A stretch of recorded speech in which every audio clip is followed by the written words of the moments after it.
हे everyone, welcome और welcome back to Raksha unplugged. कैसे हैं आप लोग? तो आज के इस वाले पॉडकास्ट में बात करने वाली हूँ मैं जानवी कपूर के बारे में। जी हाँ, थोड़ा सा डिफरेंट टॉपिक आज हम डिस्कस करने वाले हैं। एक्चुअली इससे रिलेटेड मैंने एक वीडियो मेन चैनल रक्षा सेज पर बनाया था, बट वो उतनी रीच नहीं गई उस चैनल की, पता नहीं क्या प्रॉब्लम आई उसमें।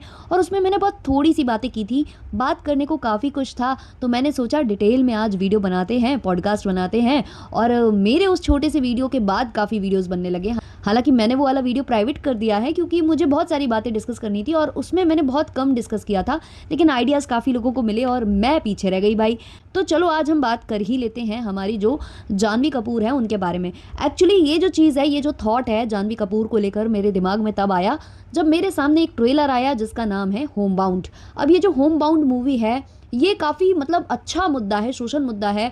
और ये जो मूवी है ये धर्मा प्रोडक्शन के तले ही बन रही है। और इसमें जब मैंने ट्रेलर इसका देखा और जब मैंने ट्रेलर में देखा काफ़ी अच्छे अच्छे एक्टर्स को, लेकिन लेकिन लेकिन उसमें हमें नज़र आ गई हमारी जानवी कपूर। और जब मैंने जानवी कपूर को देखा तो मेरा यार फ्यूज़ ही उड़ गया कि ये हो क्या रहा है। इस मूवी में ईशान खट्टर दिखाई देते हैं, विशाल जेठवा दिखाई देते हैं और उसके बाद जानवी कपूर की एंट्री हो जाती है इस ट्रेलर में। हालांकि अभी मूवी रिलीज तो नहीं हुई है, लेकिन जब मैंने जानवी कपूर को देखा तो मैंने सोचा यार अभी हर दूसरी मूवी में जानवी क्यों दिखाई दे रही हैं। इससे पहले एक मूवी आई थी परम सुंदरी, जिसको बहुत ही बुरा रिस्पांस मिला है, स्पेशली जानवी कपूर की वजह से। देखो काफ़ी ऐसी मूवीज़ भी हैं जिनकी जो स्टोरी है ना वो बहुत दमदार है, बहुत मतलब बहुत दमदार है, लेकिन उन मूवीज़ में जानवी कपूर को कास्ट करने की वजह से वो मूवीज़ अच्छा परफॉर्म नहीं कर पाई हैं।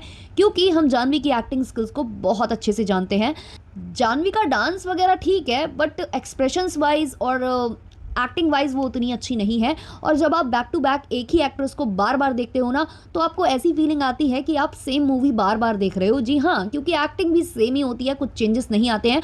और जो हमारे करण जौहर जी हैं, वो तो वैसे भी इस तरीके के प्राणी हैं कि भाई उन्हें कोई एक पसंद आ जाता है ना तो वो उसको ही हर मूवी में ठूंस देते हैं, जैसे कि आलिया भट्ट के साथ कर रहे थे। हालांकि आलिया भट्ट की एक्टिंग स्किल्स अच्छी हैं, लेकिन फिर भी यार हर दूसरी मूवी में हम सेम चीज़ क्यों देखें?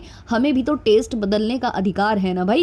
ये कोई 80s 90s की मूवी नहीं है कि हर दूसरी मूवी में सेम लीड एक्टर को हम देखते रहें। अब टाइम चेंज हो रहा है, अब हमें भी एक्सपेरिमेंट देखने की आदत हो चुकी है, डिफरेंट डिफरेंट कैरेक्टर्स देखने की आदत हो चुकी है, और हम दूसरे टैलेंट को भी देखना चाहते हैं। और ये हमें दिखा रहे हैं टैलेंटलेस पीपल बार बार लगातार। तो देखो कुछ मूवीज़ हैं जिनका मैं यहाँ नाम लेना चाहूँगी जिसमें जानवी कपूर ने काम किया है, बट ये मूवीज़ बहुत ही वाहियात थी, लेकिन इनकी स्क्रिप्ट काफ़ी अच्छी थी। जिसमें से एक मूवी जो कि ठीक ठाक परफॉर्म भी कर गई थी, गुंजन सक्सेना थी। ये अच्छी मूवी थी, लेकिन इसमें जानवी कपूर की जगह कोई और हो सकता था।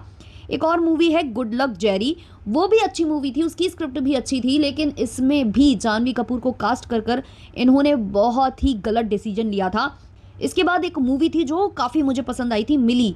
ये भी मूवी बहुत अच्छी थी, लेकिन इसमें भी जानवी कपूर को लेकर इस मूवी की स्क्रिप्ट को जस्टिफाई तो नहीं किया था।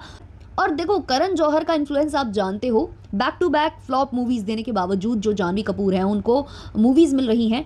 एक तरफ तो यहाँ मूवीज़ मिल रही हैं जो कि धर्मा प्रोडक्शन, इनका जो खुद का हाउस है जो कि करण जौहर का है, उसमें तो मिल ही रही हैं इनको मूवीज़। इसके अलावा भी दूसरे दूसरे प्रोडक्शन हाउसेस भी इनको कास्ट कर रहे हैं, इनके ऊपर किसी एक्ट्रेस को देख ही नहीं रहे हैं। क्या आपको लगता है कि इस ज़माने में सबसे बेहतरीन एक्ट्रेस, सबसे बेहतरीन अदाकारा केवल जानवी कपूर हैं कि हर दूसरी मूवी में उनको कास्ट कर लिया जाए? मतलब इनको देख देख कर पकता नहीं है क्या इंसान? एक तो सिल्वर स्क्रीन पर, ऊपर से अभी जो सोशल मीडिया हम लोग ओपन कर रहे हैं, जहाँ भी देखो तहाँ भी देखो वो सनी संस्कारी की जो तुलसी कुमारी है उसके जो गाने हैं वो ट्रेंड कर रहे हैं। और हर जगह स्पेशली जो जानवी कपूर है उनको बहुत ज़्यादा दिखाया जा रहा है। हालांकि देखो रोहित शराफ को भी दिखाया जा रहा है और उनकी एक्टिंग स्किल्स इन सब पर भारी पड़ रही है, लेकिन बात तो वही आ जाती है ना कि इस मूवी में भी जिस एक्टर की एक्टिंग को अभी से अप्रिशिएट किया जा रहा है, जिसके सॉन्ग्स में उसके एक्सप्रेशंस को नोटिस किया जा रहा है, वो उस मूवी का सेकेंड लीड है, मेन लीड है ही नहीं। तो मतलब करण जौहर साहब ने इस बार कुछ अच्छे टैलेंट को काम तो दिया है, लेकिन उनको उनकी औकात भी दिखाई है उनको सेकंड लीड में लेकर, जैसे कि सानिया मल्होत्रा और हमारे रोहित शराफ। अब इन लोगों की एक्टिंग स्किल्स, इन लोगों का लुक वगैरह सब कुछ बहुत अच्छा जाता है, लेकिन फिर भी इनको हमेशा लीड एक्टर के तौर पर लेना होता है जानवी कपूर को। वरुण धवन पर भी हम आ सकते हैं, लेकिन फिलहाल हम जानवी पर बात कर रहे हैं। वरुण धवन भी ऐसा लगता है कि कभी गोविंदा को कॉपी करते हैं, तो कभी सलमान खान को, तो कभी किसी को। उनके जो एक्सप्रेशंस है वो कभी कभी बहुत लाउड भी होते हैं, लेकिन भाई जानवी के कंपैरेटिवली वो ठीक है। और करण जौहर ये पहली बार ऐसा नहीं कर रहे हैं। आलिया भट्ट, अनन्या पांडे के बाद जानवी कपूर के साथ ये चीज़ें हो रही हैं, और उन्होंने back to back Siddharth Malhotra को भी बहुत काम दिया है अगर आप देखो। लेकिन सिद्धार्थ मल्होत्रा में एक्टिंग स्किल्स थी, और हाँ, उनका कुछ अपना बताते हैं भाई, कुछ इनका चल रहा था भाई, ये लोग कोई रिलेशनशिप में थे, पता नहीं कौन कौन से टाइप के रिलेशनशिप चलते हैं उसमें थे, और इसलिए इनको दिया जा रहा था, बार बार काम दिया जा रहा था। लेकिन फिर भी उनको एक्टिंग आती है, वो थोड़ा बहुत ठीक परफॉर्म भी कर रहे हैं। लेकिन उनकी भी back to back movies flop हो रही थी। जहां एक टाइम पर प्रोड्यूसर्स और डायरेक्टर्स एक फ्लॉप एक्टर या एक्ट्रेसेस को बार बार मूवी में कास्ट करने से बचते थे, वहीं जो हमारे करण जौहर बाबा जी हैं, वो फ्लॉप एक्टर्स को, जो इनके बहुत ज़्यादा क्लोज वन होते हैं, उनको ये अपनी मूवी में कास्ट करके ही मानते हैं। इवन दूसरी मूवीज़ में भी कास्ट करवा कर मानते हैं, फिर चाहे इनको अपने प्रोडक्शन हाउस के 50% स्टेक को बेचना ही क्यों ना पड़े। भाई इस तरीके के शौक कुछ चुनिंदा लोग ही पाल सकते हैं, जिसमें से हमारे केजो बाबा सर्वोपरि आते हैं। तो अभी बैक टू बैक 3 मूवीज़ की बात करें तो जानवी कपूर की परम सुंदरी आई हुई है। उसके बाद सनी संस्कारी की तुलसी कुमारी, जो जल्द ही रिलीज होने वाली है, जिसका काफ़ी ज़्यादा प्रमोशन ये करती नजर आ रही हैं। और इसके बाद आने वाली है एक और मूवी जिसका नाम है होम बाउंड। तो बैक टू बैक ये 3 मूवीज़ आपको इनकी देखनी पड़ेगी। उसके बाद कुछ इनकी मूवीज़ हैं जो कि साउथ के एक्टर्स के साथ भी है। अभी हाल फिलहाल इन्होंने जूनियर NTR के साथ काम किया था, और अब ये नज़र आने वाली हैं पेद्दी नाम की मूवी में, जो कि होने वाली है साउथ के सुपरस्टार रामचरण के साथ। ऑब्वियसली इसमें कुछ ना कुछ कनेक्शंस होते हैं। खुद इनके पिताजी प्रोड्यूसर हैं, उसका फ़ायदा है, और कुछ इनके जो दत्तक पिताजी बन चुके हैं, क्योंकि हो सकता है करण जौहर जी ने आलिया भट्ट के बाद अब शायद जानवी कपूर को अपनी दत्तक पुत्री मान लिया हो, क्योंकि उन्हें बेटियां मनाने का बड़ा शौक है। तो इस तरीके से बैक टू बैक आपको जानवी कपूर को झेलना है। अभी परम सुंदरी की बात करें तो इसके ट्रेलर के बाद और इसके प्रमोशनल इवेंट्स के बाद एक एक्ट्रेस हैं साउथ की जो निकल कर आई थी, जिन्होंने काफ़ी मजाक बनाया था और बोला था कि आपको किसी मलयाली एक्ट्रेस को वहाँ कास्ट करना चाहिए था। और जिस एक्सेंट में बात कर रही हैं जानवी कपूर, उस तरीके से मलयाली लोग बात नहीं करते हैं, उनको नॉर्मल अच्छे से हिंदी बोलना आता है, तो ऐसे एक्सेंट में बोलने की ज़रूरत नहीं है। और जब आप स्पेसिफिक किसी जगह पर मूवी बनाते हैं तो वहाँ की अगर आप एक्ट्रेस को कास्ट करेंगे तो वो ज़्यादा अच्छा जाएगा। बट ये सारी बातें हमारे जो करण जौहर चाचा जी हैं उनको समझ में नहीं आती है। आप कहाँ ही अपना सर मार रही हैं देवी जी।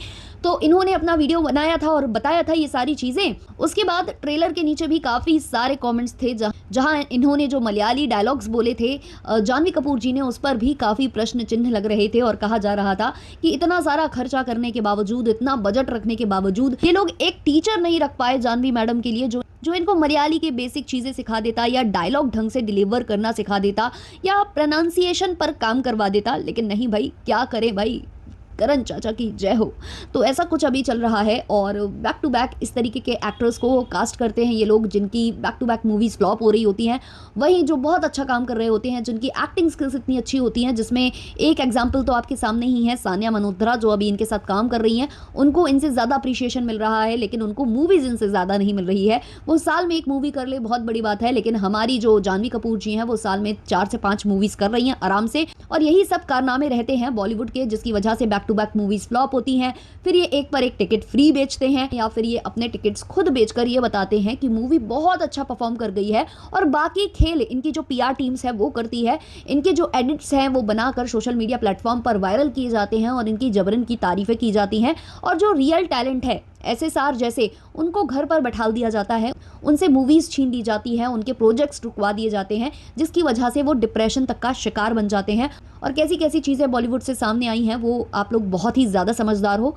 तो इसमें बहुत ज़्यादा हाथ ये जो नेपोटिज्म और जो माफिया बोलते हैं ना, मूवी माफिया जो नाम दिया था कंगना दीदी ने, वो बिल्कुल कहीं ना कहीं सही दिया था। अब आप लोगों के जो भी ओपिनियंस है इस पर कमेंट सेक्शन में ज़रूर बताना, और ऐसे पॉडकास्ट सुनने के लिए हमारे चैनल को सब्सक्राइब कर लेना, बेल बटन पर हिट कर लेना, वीडियो को कर देना लाइक और हाइप। मिलते हैं नेक्स्ट वाले पॉडकास्ट में, तब तक के लिए बाय बाय।